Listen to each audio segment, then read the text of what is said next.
Okay guys, so content muna tayo mga bossing. So may nagtatanong kasi sa akin, so may nag-PPM na kung paano daw mag-add ng slot dito sa pit.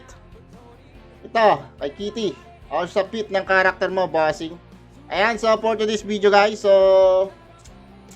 mag-guide tayo kung paano mag-add. So ang kailangan mo lang, bossing, is key. Kailangan mo ng key. Ito, bid slot key. Yan. So 300 penya to mga bossing, no? Yan. So kung wala kang penya, pwede ka namang bumili dito sa sa shop kung mas mura dito no? Compare doon sa key. Ayan. Ito, nasa 90. Nasa 90 giant points lang siya mga boss. Ayan, so kailangan nyo, ito yung kailangan nyo mga bossing para maka-unlock kayo ng slot doon sa pit nyo mga bossing. Okay? After that, pag nakabili na kayo, so nakabili na ako kanina Ayan, so nakabili na tayo kanina mga bossing. Yan, so yan no, nakabili na ako kanina ng bid slot A. Ayan, so i-double click nyo lang yan mga bossing.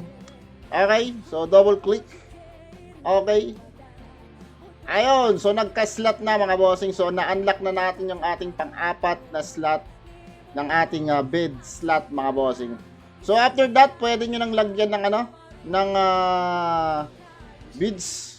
Yan, dito ka bibili or depende sa iyo. Ayan So try nating maglagay mga bossing. So maglalagay tayo ng ito siguro milli block or yung critical siguro. Okay, critical chance. Yes. Nasa 3M, mura lang. 3 days ata to 3 days kung di ako nagkakamali.